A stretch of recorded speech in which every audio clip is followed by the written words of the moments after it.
नीतीश कुमार और चंद्रबाबू नायडू ने वक्फ बोर्ड संशोधन बिल पर पीएम नरेंद्र मोदी का साथ क्यों दिया?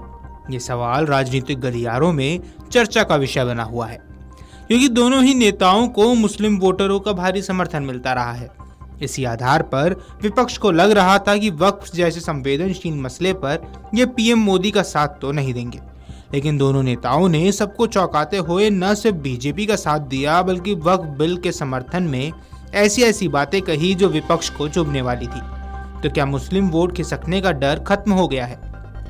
All India Muslim personal law board समेत कई मुस्लिम संगठनों ने मुस्लिमों को चेता रहे हैं कि इससे सरकार उनकी जमीनें छीन लेगी, सरकार का दखल बढ़ेगा, और उन्हें भरोसा था कि नीतीश कुमार और चंद्रबाबू नायडू इसे पास होने से रोक देंगे।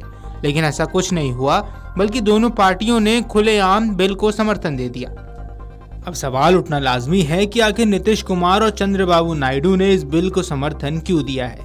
इसके पीछे कई कारण बताए जा रहे हैं। बिहार में मुस्लिम आबादी करीब 17% है और आंध्र प्रदेश में ये 9% से अधिक है। दोनों ही राज्यों में मुस्लिम वोट चुनावी नतीजों को प्रभावित कर सकते हैं। वक्फ बिल के विरोध में मुस्लिम संगठनों ने नीतीश और नायडू को निशाने पर लिया था। AIMPLB ने उनसे बिल का विरोध करने की अपील की थी और बिहार में नीतीश की इफ्तार पार्टियों का बहिष्कार भी हुआ था। फिर भी दोनों नेताओं ने बिल का समर्थन किया, जिससे लगता है कि वे इस जोखिम को उठाने को तैयार हैं। शायद नीतीश और नायडू को भरोसा है कि मुस्लिम वोटों का ध्रुवीकरण उनके खिलाफ उतना प्रभावी नहीं होगा। बिहार में नीतीश का मुकाबला तेजस्वी यादव के RJD से है, जो मुस्लिम यादव समीकरण पर निर्भर है। नीतीश शायद मानते हैं कि उनका विकास का ट्रैक रिकॉर्ड और बीजेपी के साथ गठबंधन उन्हें गैर मुस्लिम वोटों का बड़ा हिस्सा दिलाएगा, जो मुस्लिम वोटों के नुकसान की भरपाई कर देगा। नायडू के लिए भी आंध्र प्रदेश में YSRCP और कांग्रेस के खिलाफ बीजेपी का साथ उनकी स्थिति को मजबूत करता है। नीतीश कुमार और चंद्रबाबू नायडू दोनों नेताओं ने शायद ये माना कि मुस्लिम वोटों का खिसकना उतना बड़ा खतरा नहीं है जितना पहले माना जाता था। नीतीश कुमार ने बिहार में मुस्लिम समुदाय के लिए कई कल्याणकारी योजनाएं चलाई हैं, जैसे मदरसों का आधुनिकीकरण और अल्पसंख्यक कल्याण कार्यक्रम। इसी तरह नायडू ने आंध्र प्रदेश में मुस्लिम समुदाय के लिए स्कॉलरशिप और अन्य योजनाओं को बढ़ावा दिया है। दोनों को लगता होगा कि ये कदम उनके मुस्लिम वोट बैंक को बनाए रखने में मदद करेगा, भले ही वक्फ बिल पर उनका रुख विवादास्पद हो। दूसरा, वक्फ बोर्ड के फैसलों के तमाम मुस्लिम ही खफा हैं, जो नुकसान के बजाय फायदेमंद होने वाला है। बिल पेश होने से चंद घंटे पहले तक दोनों नेताओं की ओर से कुछ भी साफ नहीं था।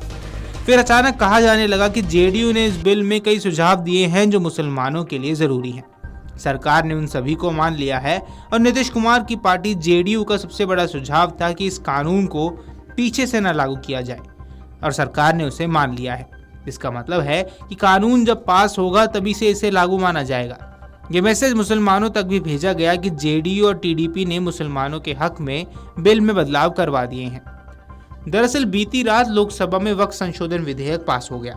इस विधेयक पर करीब 12 घंटे तक चर्चा चली। इस दौरान तमाम पक्ष और विपक्ष के तमाम वक्ताओं ने अपनी बात रखी और अन्य संशोधन सुझाए। लंबी चर्चा के बाद देर रात इस विधेयक को 232 के मुकाबले 288 मतों से पारित कर दिया गया, यानी इस विधेयक के पक्ष में 288 मत पड़े, वहीं विपक्ष में 232 मत पड़े। अब इस विधेयक के ऊपरी सदन राज्यसभा में पेश किया जा रहा है। राज्यसभा में इस वक्त 234 सदस्य है, क्योंकि जम्मू कश्मीर की 4 सीटें खाली हैं। इसमें बहुमत के लिए 118 सांसद चाहिए। बीजेपी के पास उसके अपने 96 सांसद हैं और NDA के सहयोगियों के साथ कुल संख्या 113 तक पहुंचती है। इसमें JDU के 4, TDP के 2 और अन्य छोटे छोटे दलों के सांसद शामिल हैं।